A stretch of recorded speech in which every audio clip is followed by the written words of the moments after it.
Alright guys, before we start this stream, I just need to mention a quick disclaimer. It is currently storming in my area. So I am hoping I can get through this stream fine. I still got my SmackDown live review to do tonight also. So I'm hoping we get through that as well. Because there have been some unpredictable noises of thunder the past few minutes. So my internet's holding up, my electric's holding up. I'm going to give it a shot and see if I can get through this stream or not. And of course, the SmackDown review tonight I still got to do too. And the rest of my Seinfeld reviews as well. So let's get rolling, guys. And what is going on? This is the Club of the Man 1993. And for the first time in a year also, I am talking about NXT UK, which I know a lot of people didn't really watch.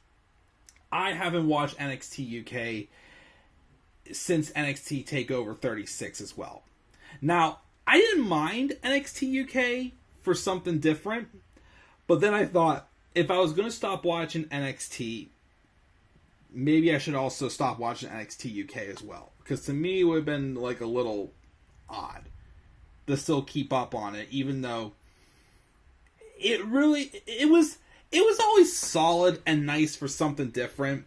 There were obviously some great talents that have come from NXT UK. It just wasn't the most groundbreaking show, and it was just a WWE Network thing only. So unfortunately, it was a show that got lost in the shuffle. But there are some changes to come for the UK brand. So it was announced recently that, I think it was the August 9th, I think it was, and 10th, or 8th and 10th, 8th and 9th, NXT UK tapings were abruptly canceled. So that led to a lot of speculation that maybe they were going to cancel NXT UK. Then NXT Heatwave happened, and a lot of UK talents apparently showed up on that show. People like Blair Davenport, Gallus, and Tyler Bate, who showed up with the NXT UK title and not Ilya Dragunov. Now, I had heard the rumor that apparently Ilya Dragunov did have to relinquish the NXT UK title due to injury. And I guess the tape shows from beforehand are still going on, and it was revealed that Tyler Bate is now a two-time NXT UK champion, as apparently an upcoming episode is going to be taking place, I think, during the day on September 4th, NXT Worlds Collide, where they do have NXT and NXT UK stars going at it. Although it is revealed some of those were NXT UK stars being transitioned to regular NXT. Not all, but some. So, but of course, spoiler alert, it looks like that Tyler Bate won the tournament by last defeating his former tag team partner Trent 7 in the finals, which sadly will be the last match between those two, which really disappoints me, and I will explain why later. But then this past Thursday, it was revealed that NXT UK, in fact, is being canceled. However, though, the reason why is because I believe starting the first week, and whatever Thursday I think it is, after Labor Day, there will be a new show starting called NXT Europe. And this is because back in like 2016, 2017, when of course the UK show started, there had been rumors for a while that the whole goal was eventually to have like a more overseas, expansion for NXT. There's going to be like an NXT UK, NXT Europe, I mean NXT Japan, I even heard, NXT, I don't know. Like there's going to be multiple branches of NXT, which of course would have been really hard to keep up with. Like I was excited when NXT UK came around because we had seen some talent already, you know, like the Pete Dunnes, the Tyler Bates, the Trent Sevens, the Mark Andrews, the Wolfgangs. We saw them all being showcased. So that's why I got into NXT UK when it became a thing. Had those other ones started, I don't know if I would have ever taken interest in them. And not because, you know, I had no interest, it's because I just didn't have the time. And I still don't have the time. This is why I'm more so just like, you know, reading, you know, what's happening on NXT right now and not watching it. I'm not reviewing it either because I don't know any of these characters. But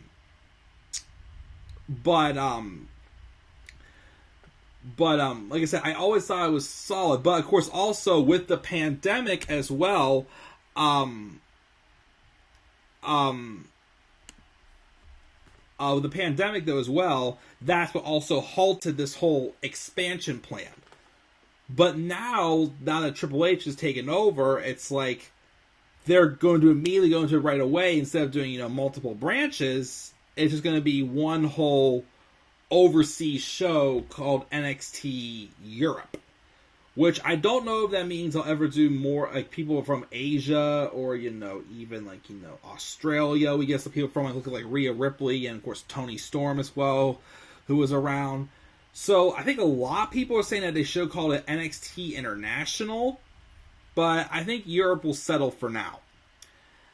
I think, of course, you know, that might be the better way to go, especially not having too many branches and too many titles and so many things, you know, not being focused.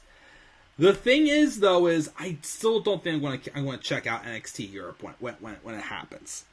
Again, only because I just don't have the time. But I'm pretty sure there are some names that are going to be a part of that, like, you know, the Ilya Dragunov when he comes back. Or Meiko Satomura, who I think was a great acquisition for the UK brand. She's put on a couple clinics of matches I have seen. My favorite match still with Meiko Satomura, and she even said it, this person even said it too in a recent interview on Talk is Jericho, is her match she had with Toni Storm in, I think it was the Final Four of the second Mae Young Classic. That was one of the best women's matches I've seen. But I'm sure some people and some other names that are in the UK right now will be a part of starting up NXT Europe.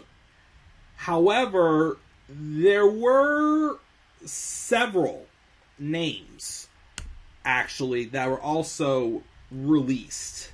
There was 1, 2, 3, 4, 5, 6, 7, 8, 9, 10, 11, 12, 13, 14, 15, 16, 17, 18, 19, 20, 21, 22, 23 people from the UK brand that actually end up getting released on Thursday. But I think part of it was, you know, with this new, you know, NXT Europe, they're looking for younger talent to bring in. And they released some veterans who just kind of ran out of, that some people would say kind of ran out of, you know, things to do. Some of them I disagree with. Some of them I think you could have kept, though. And they could have worked in NXT UK or in NXT, or some could be ready for the main roster. There are a couple people in the UK brand that I think could be ready for the main roster. But some of them just didn't make the cut, unfortunately. But of course, they are looking to start a little more fresh. But some people, like the Dragunovs and the Meiko Satomuras, are some people that, or of course, the Tyler Bates right now. I don't know much about what's going on with the tag team division. I think Josh Briggs and Brooke Jensen, I think it is, they're the UK tag champions right now. Because they released two of the big teams. Gallus also going over to, Gallus is a team I wonder if they're going to have them in regular NXT again. Well, NXT 2.0. Even though I'm hearing NXT 2.0 is going to kind of, they're trying to, you know, transition to like a combination of NXT 2.0 and UK somewhat there. So we still can see some people in the UK. Like I'm pretty sure Meiko Satomura is going to be around in the Europe, NXT Europe for a while.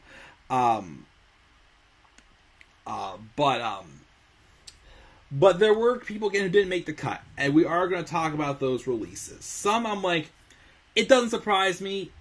There's a couple, though, I'm like, I was surprised. One, though, definitely just really disappointed me for sure. I was like, you gotta be kidding me. You're not moving forward with this guy. Probably because of his age. I think this guy's like 40, 41 years old.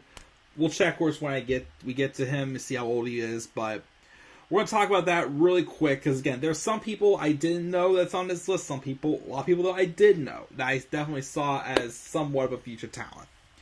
So let's go through and talk about it. First, we'll check the live chat. We have Tyler here. He just watched the Edge bio. Nice. Triple H has let people go that suck or that WWE. And of course, he keeps saying one of them should be Ronda Rousey or Horseface. I don't think Satomura got released, no. Tyler Bate did not get released. I had read somewhere at first I thought he did, but he didn't. Of course, it would be dumb, especially if they put the NXT UK title on him.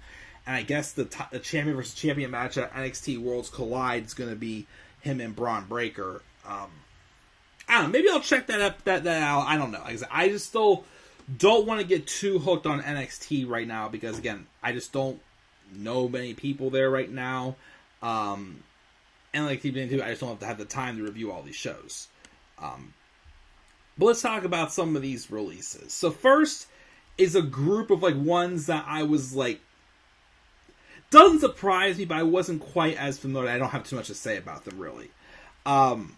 So starting from like the bottom up, at the very bottom, of course, in the suit, is of course the assistant general manager, Sid Scala. They did not release Johnny Saint, just Sid Scala, unless Johnny Saint has been gone. I didn't know about it. Yes, fresh management. I also thought it was weird too. Whenever I remember they had him, even as a wrestler, I didn't really think he was that impressive. They even had that feud, remember, with him and Cassius Ohno, where they had those British rounds match, and I did like. Last time I was watching NXT UK, they did have like a NXT UK Heritage Cup, and I like how they used the British rounds matches for that, like, for that cup, that division. That was kind of like their somewhat mid-card workhorse match.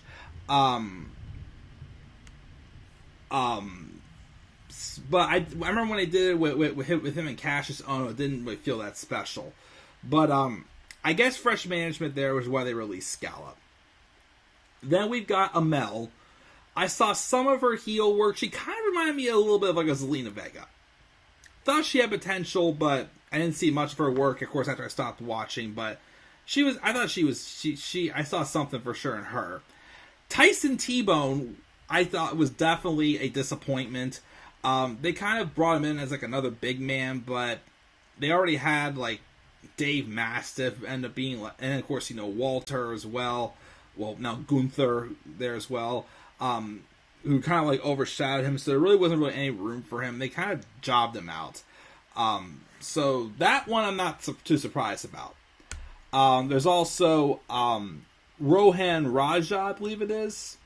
Didn't know him, so I can't really talk about him. Saxon Huxley, he kind of bounced back and forth between tag partners. I think he was with Sam Gradwell at the beginning, but then Gradwell was out for 2 years, which he's, of course, on this graphic here as well. He was with Joseph Connors, which I was never the biggest fan of Joseph Connors either. To me, he just had like the same... He had like the same like story to him as like they did with Cassius Ohno when he turned heel. He wanted to, ruin the shiny new toys. And they also had some brief alliance with him and Ginny also, which was odd. But I'm surprised that Connors didn't get released. But Huxley just like played musical chairs with tag team partners. Never really saw much of him, so I'm not surprised.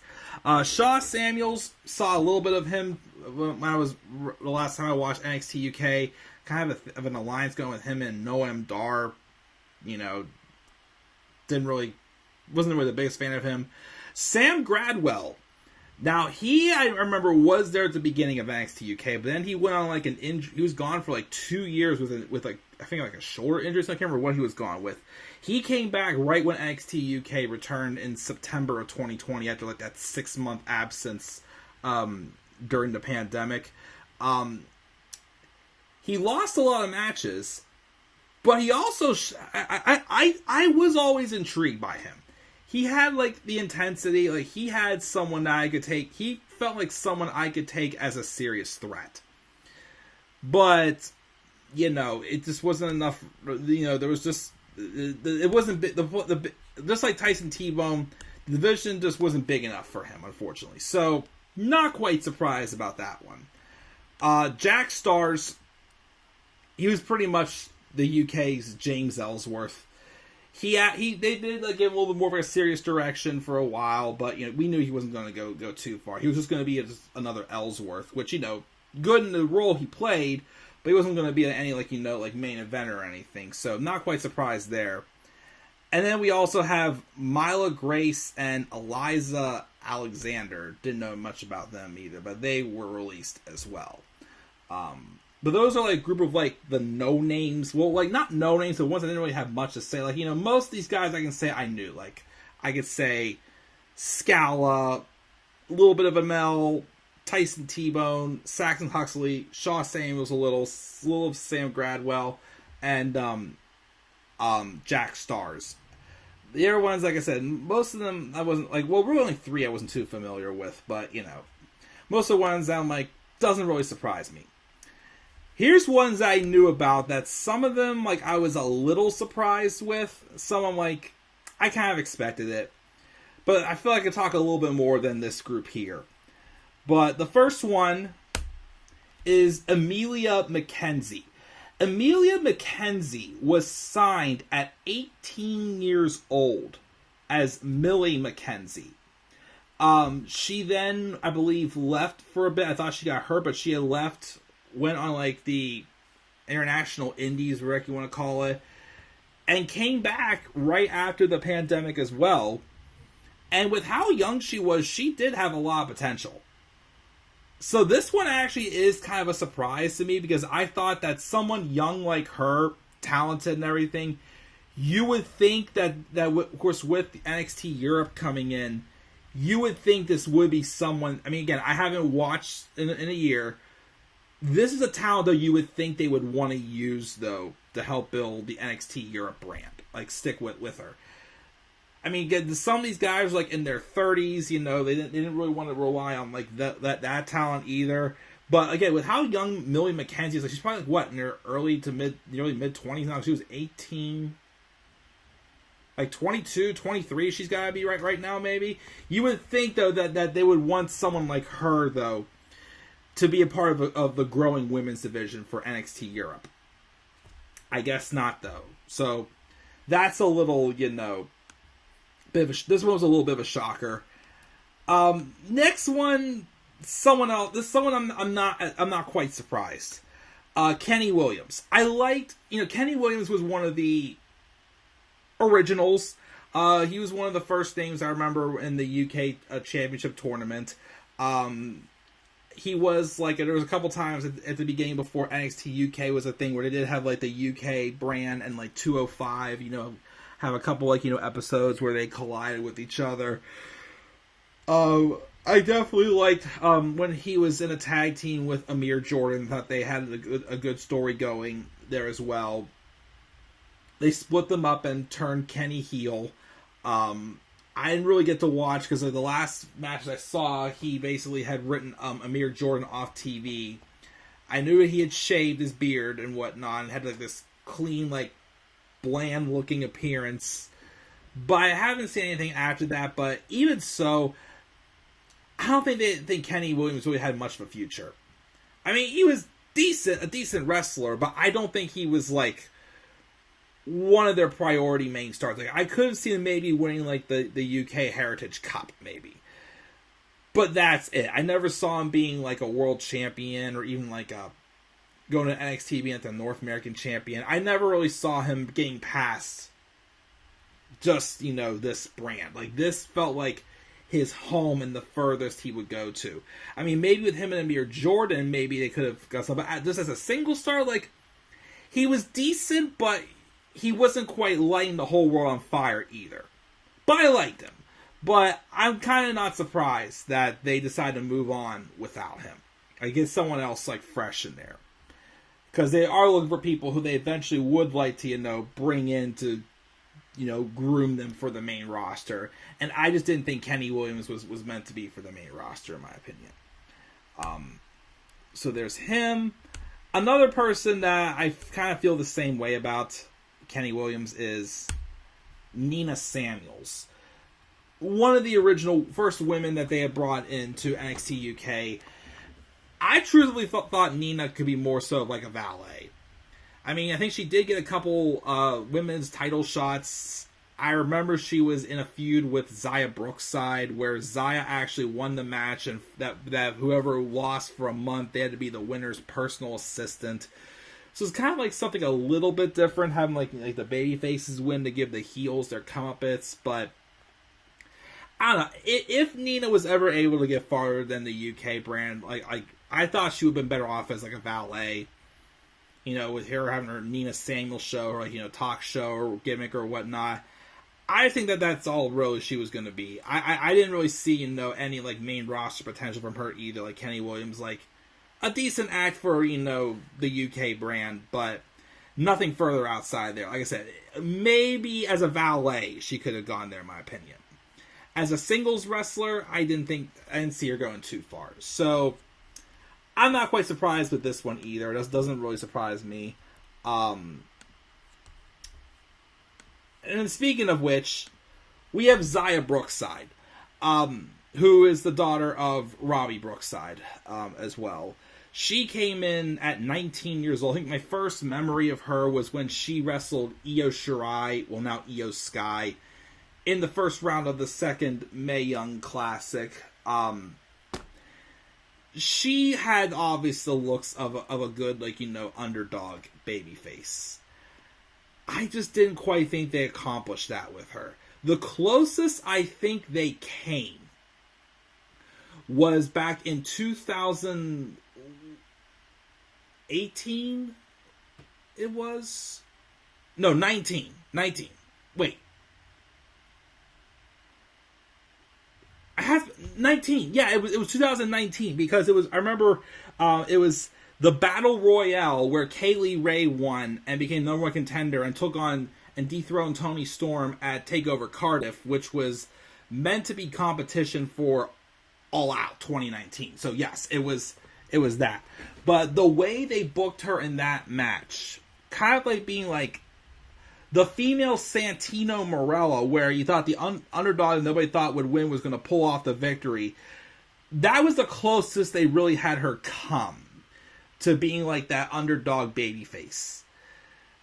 After that, it's just like, again, talented, but I don't think she quite accomplished what they were looking for from her, unfortunately. I think from what I had read, she had turned heel the past year. I don't know if that's true or not, if that really got her anywhere. But I didn't really see her, again, as someone else who was going to go super duper far. Like, she may have to do what Emilia McKenzie did. She may have to, because Brookside's probably 23, 24 now. She may have to, go somewhere else and prove herself a little bit more. And she could come back. I mean, yes, Emilia McKenzie got the boot also. But that's what she may have to do. We'll see, though. But not a little surprised, but not too surprised as some of these other names. So kind of like an in-between one for me, for Zaya Brookside. This next one was somewhat a little more of a surprise, but I don't think it was the biggest one yet. Ashton Smith. He recently had won the NXT UK tag titles with his tag team partner, Oliver Carter. But then they had to vacate the titles, and that's when they had the match where I think Jensen and Briggs won to become the tag champions. I liked Ashton Smith. I definitely saw a lot of potential in him as well when NXT UK came around. I like his little whoop, but I saw him being a star. But it's just like someone else. I just feel like that they didn't quite get him into the next gear with. Like he was there, he was putting on good matches, but like I I couldn't see him winning the singles title when I was watching. Like, I still felt like he was banging on, like, the barrier. He was, like, right on the barrier of, like, crossing over into the next gear. He just never found the opportunity, I felt, to get over to, like, the next level, basically. He could have, but he just didn't quite have that opportunity yet. But I definitely liked him, and I definitely wish they could have kept him and, used him for the European brand. So, a little more surprised and a little more disappointed that they didn't move forward with Ashton Smith. I actually was surprised they also kept Oliver Carter as well, because I definitely liked Ashton Smith a little more than Oliver Carter. So I'm definitely surprised that they stuck with Oliver Carter for sure. Him and Joseph Connors are two people I'm surprised they didn't release. But yeah, speaking of tag teams, let's briefly mention Wild Boar and Primate, The Hunt. They released two of their bigger tag teams. We'll get to the other one in a second here, but yeah, I was a little surprised by this one. I thought that they were, a solid tag team. I did, was intrigued when they were feuding with the South Wales Subculture and when they had turned heel on them, because I think, wasn't that the story where originally they had right before the pandemic, they kind of had an Enzo and Cass story where the both partners were being attacked, and it gave me that suspicion that they may be having Flash Morgan Webster turn on Mark Andrews. But instead, whenever UK went on the 6-month hiatus and came back, it was revealed that it was Wild Boar and Primate, The Hunt, who had been attacking them this whole time. And I think they had briefly formed an alliance with Eddie Dennis. I think they when it wasn't working out, one of them got kicked out. I think it was Wild Boar. I think got kicked out, and they were replaced with Tyson T-Bone, and they were, of course, called Symbiosis or something like that. But they got released too, which I'm surprised, because there really is not many unless they are keeping Gallus in the UK on the Europe brand, and or even though I feel like it might be time to move Gallus over, because I feel like they could be ready to progress. I would like to see. Gallus is a group that I can see being on the main roster someday. And I could have seen The Hunt being there as well, too. So I'm definitely a little surprised they didn't keep them to get some depth in the Europe's tag team division. That one. And speaking of their former leader, this one, even though I'm disappointed, I do kind of get, because he still wasn't too reliable because of his health. Eddie Dennis. I was but when they started NXT UK, besides the people who have been in the UK Championship tournaments and whatnot, Eddie Dennis was one of the first ones I actually got behind, because I did like his story. Former headmaster who was, good friends with some of the originals, like Pete Dunne, Tyler Bate, Trent Seven, British Strong Style, Mark Andrews. He was good friends with them, but obviously he showed some jealousy with their success. And when they played that story I instantly thought, this could be the guy who dethrones Pete Dunne. And I thought it was possible, too. They did build him up as a monster, but then, of course, Gunther came in, and he ended up getting the spot instead. But I definitely could have saw them using Eddie Dennis as somebody who could have dethroned Pete Dunne. Because I think the first UK takeover, he had either a no disqualification match. I think it was no DQ match with Dave Mastiff. And then he went out for 8 months. I think he had 2 8-9 month injuries, I think, in his time span. So I can understand why. I mean, this one disappoints me, because I definitely saw the talent. I definitely thought he had the backstory for sure to be, a serious, contender. I think the reason why they did this one is because, again, he was injury prone. It's unfortunate because, again, like I said, I definitely, think, he could have, definitely been something big and could have been a champion. But yeah, this was one was a little disappointing, but I understand why. But then these last three are ones that I'm very, very surprised they didn't hang on to. I definitely could have seen these last three. One of them's a group. Definitely could have saw some of all these three being on the main roster. The first one is Bomber Dave Mastiff. Big man, agile, great wrestler. I liked him. Definitely could have seen him, moving on further than the UK. I don't know why they didn't hang on him. Even if they didn't want to move him on yet, I definitely could have seen him being someone who definitely could have been like a gatekeeper for NXT Europe. I think he's too big of a name to give up. Yes, he's not the most well-known star in the world, but I think he definitely was a strong asset to the UK brand. I'm not sure why they decided to give up on him. How old is he? How old is Dave Mastiff? Let me look that up. This is not the one I want to look up his age. Dave Mastiff. Oh, he's 38. Okay, he's 38, but Damian Priest came up to the main roster and he was 37, 38 years old too. So why couldn't they stick especially if they need a veteran as well to help with the younger talent? I think Dave Mastiff would have fit that role really well. So this one I'm definitely surprised. I'm definitely surprised that they released. I thought he would definitely be someone they would hang on to, at least, if not go further, at least be someone to help start the NXT Europe. I think he would have been a great asset too, with his size and his agility. I think he would have brought something a little different to the table. So very surprised for sure that they released Dave Mastiff. This next one was a big bummer to me. I really love this team. Part of this team was also originals. Flash Morgan Webster, Mark Andrews, and Danny Luna, known as Subculture. Now, originally, of course, Mark Andrews was, I knew Mark Andrews first. He was in the first UK Championship tournament. He was coming around a little for a few matches here and there before NXT UK came around. He even had a brief run in the Cruiserweight Championship tournament in 2018 when they had a crown new Cruiserweight champion. He had some phenomenal matches there. I thought he would stick around 205 Live, but of course with the NXT UK, he formed a tag team with Flash Morgan Webster. They were awesome. They won the tag titles briefly.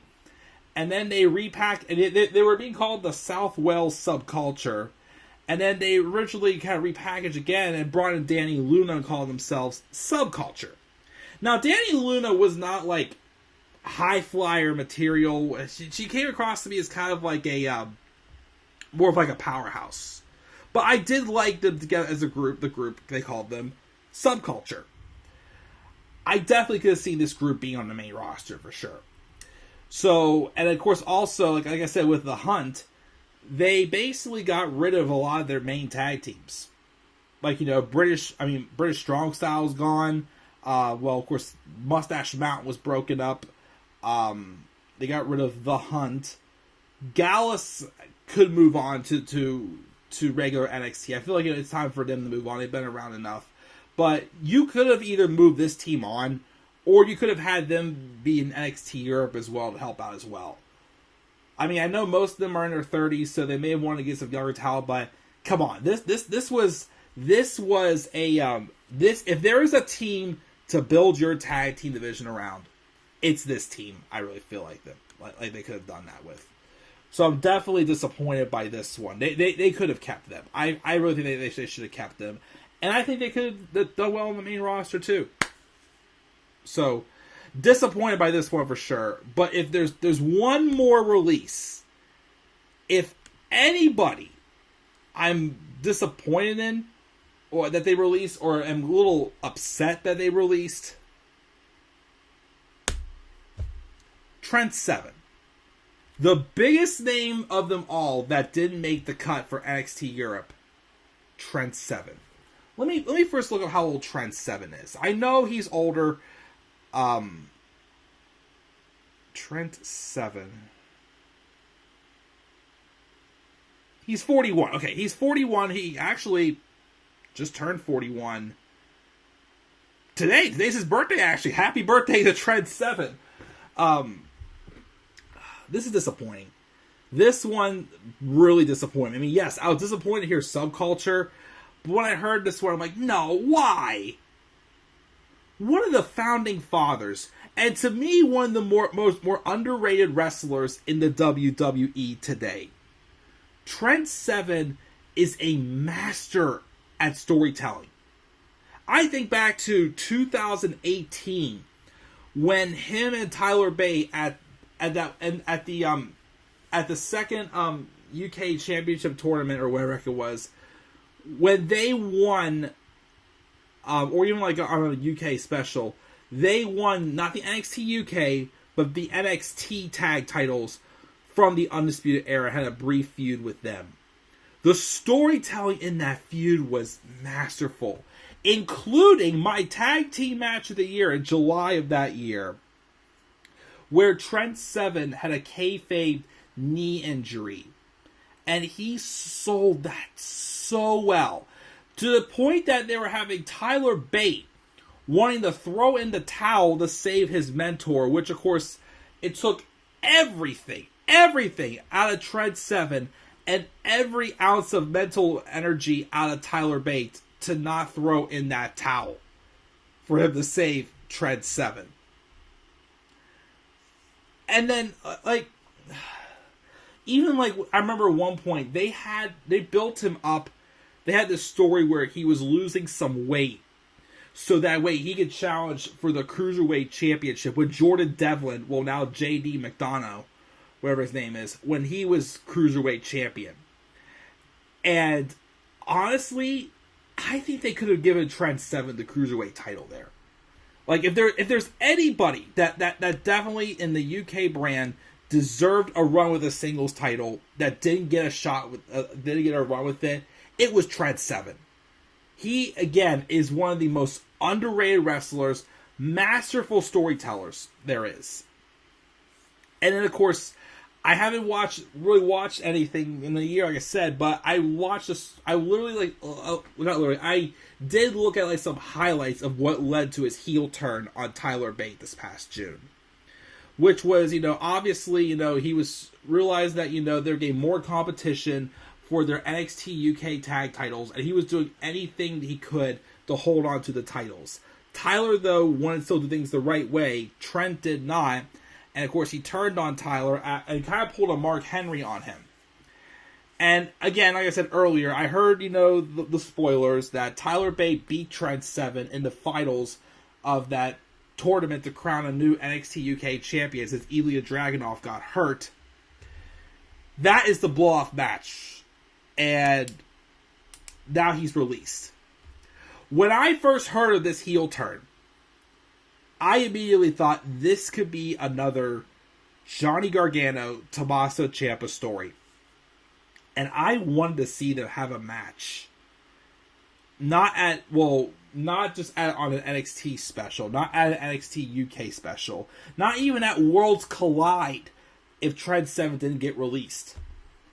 I wanted to see Tyler Bate and Trent 7 have a match at Clash at the Castle. They could have done something to have them get a match at Clash at the Castle. I'm just... this one really disappoints me. This is the biggest name on these releases. Yes, he's 41 years old. Yes, maybe he was considering, thinking about, hanging it up. Maybe that was the case. If he wasn't, though, this is a big mistake. This was a big mistake. You could have had, a feud with Tyler and Trent for the world title. You could have moved them both over to regular NXT. You could have had British Strong Style. I think even Chris Jericho said this on one of his podcasts. British Strong Style could be on the main roster. Trent 7 could be on the main roster. I definitely would see Vince not using him well. But he could, right now especially, he could have worked on the main roster. He would have been phenomenal. Like I said, the guy is he gets overlooked because you got Pete Dunne, who is, who's an outstanding talent. You have Tyler Bate, who is an outstanding young talent as well, for sure. But then you have Trent 7, one of the 3 founding fathers of the UK division, get the short end of the stick a lot of the time. And the fact they're not even keeping him to, help grow the NXT Europe division or brand is kind of disappointing. I really wanted to see, this is a feud, this Tyler Bate and Trent 7 feud. This is something that could have got me to watch NXT. Like, I heard this turn happen. I was into it.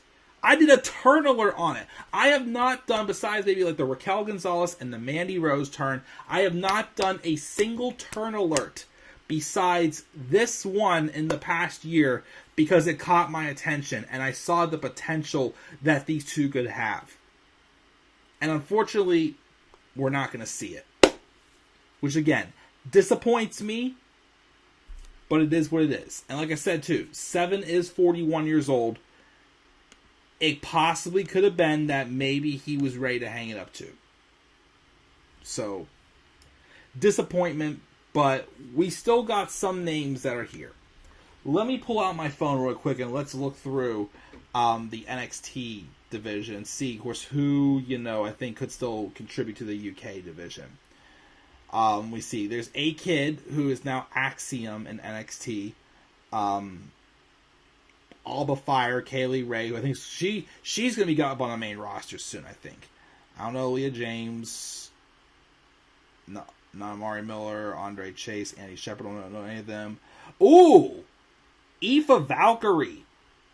Thought she was going to be one to dethrone Mako Satomura, but I am definitely...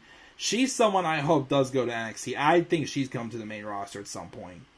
Apollo Crews in NXT. Blair Davenport. I know Triple H is pretty high on her. I'm not sure if she's going up to NXT for good. And instead of the NXT Europe, don't know. Well, Boa, Matt, didn't think of him. Bodie Hayward, don't know you. Braun Breakers in NXT. Cameron Grimes, Carmelo Hayes. Charlie Dempsey. Whose son is he again? I can't remember, but I haven't seen any of his matches, but I've heard that he may be going over to NXT as well. Cora Jade's in NXT. Cruz del Toro, Raul Mendoza's in NXT.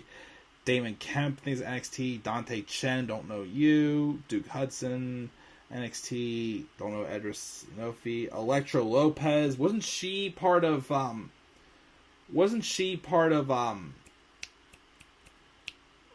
del Fantasma? Is she still part of it? I don't know. I haven't watched. Elton Prince, formerly Lewis Howey and Matt Stoker of Pretty Deadly. They're still Pretty Deadly in NXT, but I even thought their push was kind of rushed too, because they still felt like jobbers with the titles when they won them. Fallon Henley, Gigi Dolan, Giovanni Vinci, formerly of course known as Fabian Eichner from Imperium.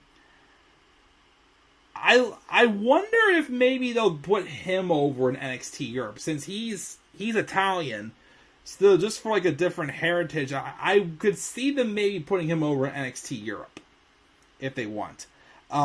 Grayson Waller, well, I knew he was a big name for Vince, so even though he's Australian, I could see him maybe put him in NXT Europe. I think his name, I think, is too big already to go backwards. Guru Raj, who are you?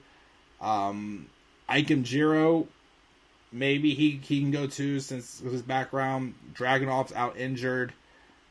Indy Hartwell is staying at NXT. Isla Dawn still around too. She'd be a great addition for NXT Europe. Ivy Neal, don't know you. JC James, saw you. I don't think they're putting the grizzled young veterans back over there. Jordan Devlin, well, J.D. McDonough. It was time for him to come over to America as well. He's ready, I think. Jinny, I think she should be called up. I think she's done everything she can in NXT UK. Going to NXT would be the same thing, I feel like. She's married to Gunther now. I think they are married for sure. But I think she's ready for the main roster. I actually want to see her get called up. So her, I'll say skip NXT, go to Raw or SmackDown. Legado Fantasma. I already mentioned how I think Gallus should go to NXT. Joseph Connors should have gone. The UK Tag Champions, Josh Briggs and Brooks Jensen. Don't really know them at all. Julius Creed, he's there. Again, I don't know many of these names. Kit Wilson. First of all, can I also mention, too, what the heck is up with these outfits on Pretty Deadly? They look so awkward. Worse than Madcap Moss's suspenders. They look horrible. Lash Legend, heard she was horrible. Don't know about Malik Blade. Don't know who you are. Mako Satomura is going to be in NXT Europe, I would say. Nathan Frazier. I think he's over in NXT now. So he's not going back. Akita Lyons NXT. Noam Dar.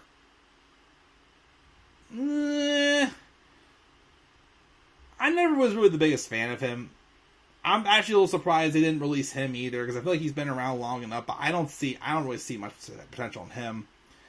Oliver Carr is another person I'm surprised they didn't release. They released Ashton Smith. Rampage Brown. He still doing anything over there? I liked him when I watched. Roderick Strong's in NXT.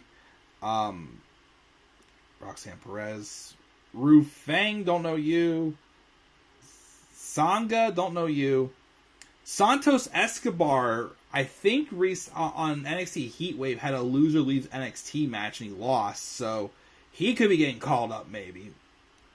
Saray could go to NXT Europe maybe. I think it's possible for her. Solo Sikoa is going to be in NXT. Stevie Turner was in NXT UK. Didn't see much in her. Don't know why I didn't release her either.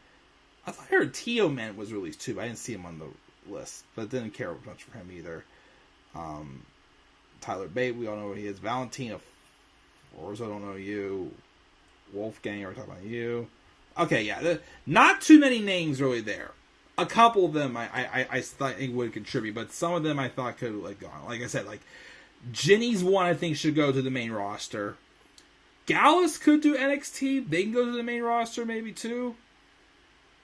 And again, there's not too many people over there. So like I said, there's some of those names they probably could have kept. Like they could have kept, again, a Trent 7. Subculture, The Hunt. Dave Mastiff, I think, should have stayed also. And maybe Ashton Smith also. Again, if Eddie Dennis was an injury prone, I would say, I would say keep him too, but I understand why they got rid of him. But yeah, a couple of those names I disagreed with. But again, I don't plan on checking out NXT Europe right now, at least when it starts up. I just don't think I have the time for it, but I definitely hope this project does succeed for WWE in bringing in more, overseas talent. We'll see how it plays out. Maybe it will catch my attention. Maybe you will see me up here doing reviews for them. So yeah, we'll see what happens. But that's my thoughts on those releases and the introduction of NXT Europe. Couple of thoughts I didn't get to. Tyler says Vince ruined NXT last year, and now Triple H in charge. NXT 2.0 should be gone, which I believe it will be. Jack Benedicto said Angelico versus Buddy Matthews. Not sure why this has to do with NXT UK, but cool. Tyler wants Charlotte back. Jack Benedicto just said Ilya Dragunov. Not sure what we're talking about there.